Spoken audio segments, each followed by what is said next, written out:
नेताजी ने धीरे से अपना मुंह ऊपर उठाया और आसमान पे थूक दिया।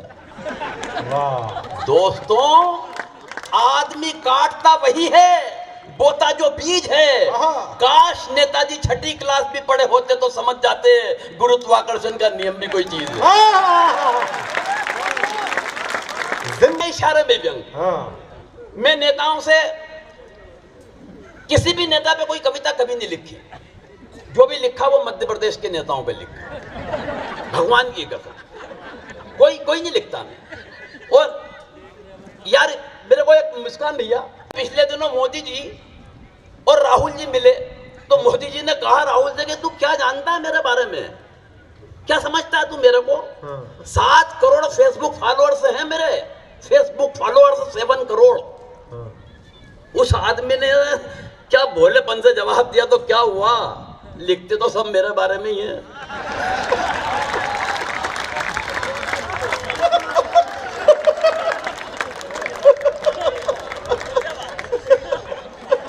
सच बता रहा हूं, क्या व्यंग करेंगे, क्या व्यंग करेंगे।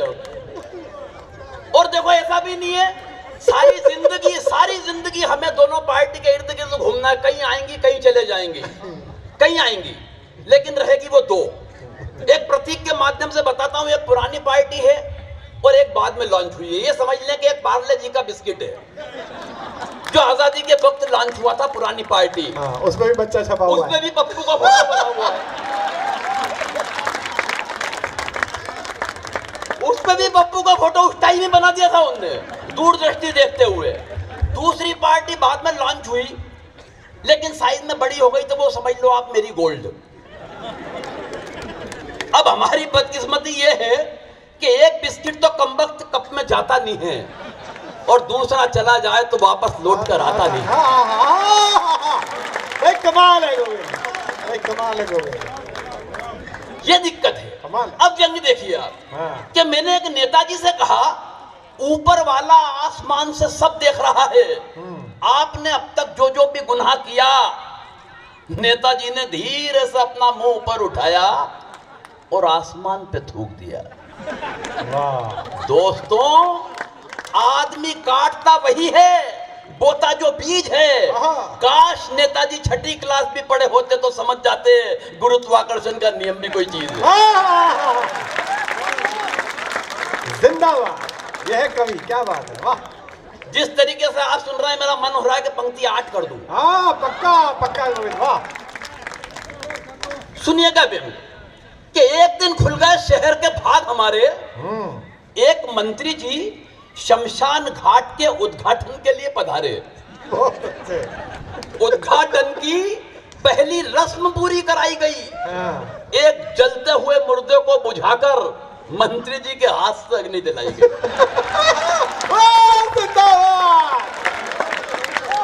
भाई जिंदाबाद। एक जलते हुए मुर्दे को बुझाकर मंत्री जी के हाथ से अग्नि दिलाई गई।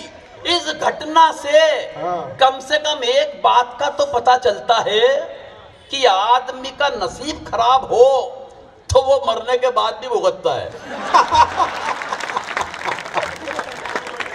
आदमी का नसीब खराब हो तो वो मरने के बाद भी भुगतता है। पंडित जी ने कहा, श्रीमान कृपया क्या इस दिशा में आकर अग्नि दिखाएंगे? और व्यंग की अगली पंक्ति भी ये नहीं कहूंगा साहब ताली बजाना, लेकिन अगर बजे तो फिर पूरा पंडाल गूंज जाए। एक पंक्ति व्यंग की डॉक्टर कुमार विश्वास जी के चरणों में रखता हूं। स्वागत है भैया, क्या बात है। एक पंक्ति का व्यंग जिसके लिए कविता लिखी। जितने लोग हैं एक बार मुझे भी बता देना कि कविता किस तरीके से सुन रहे हैं। पंडित जी ने कहा, श्रीमान कृपया क्या इस दिशा में आकर अग्नि दिखाएंगे?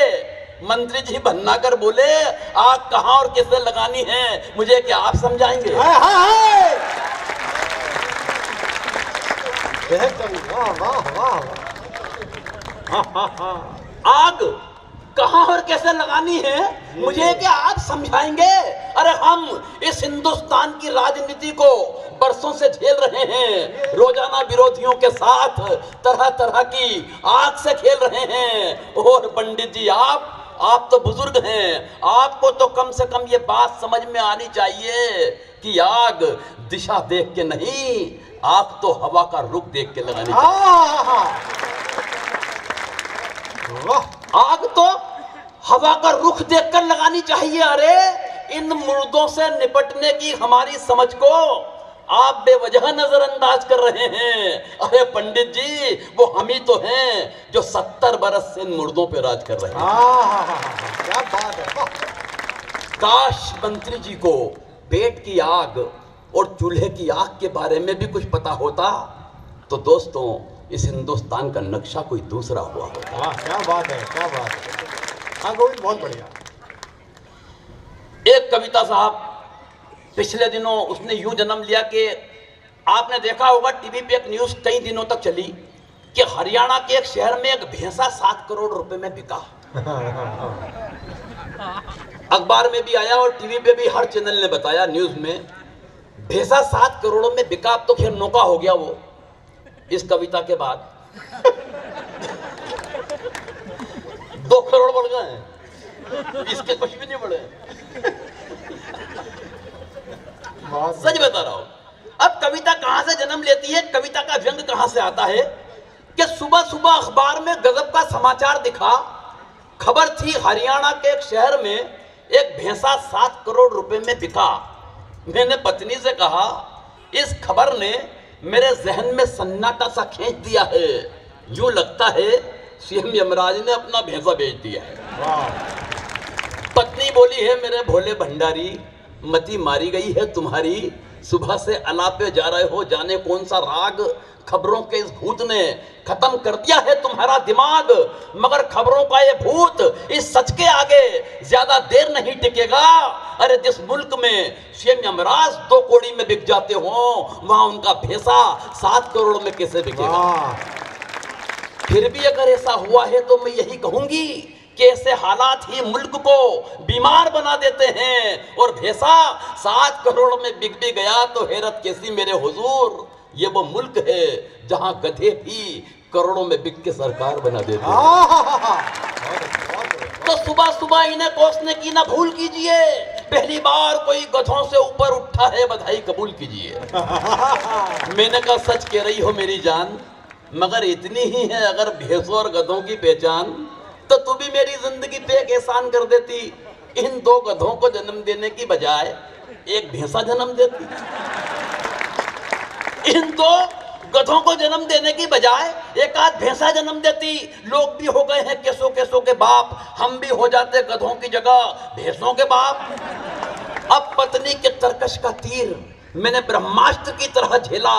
उसने तुरंत ही मार दिया, नेहले पर देहला। बोली, क्या बताऊं मेरे प्रीतम, हम तो इस सृष्टि के रचयिता के द्वारा छले गए हैं। हम तो इस सृष्टि के रचयिता के द्वारा छले गए हैं। अरे मैंने तो भैंसे ही पैदा किए थे कमबख्त, मगर दोनों के दोनों बाप पर चले गए हैं।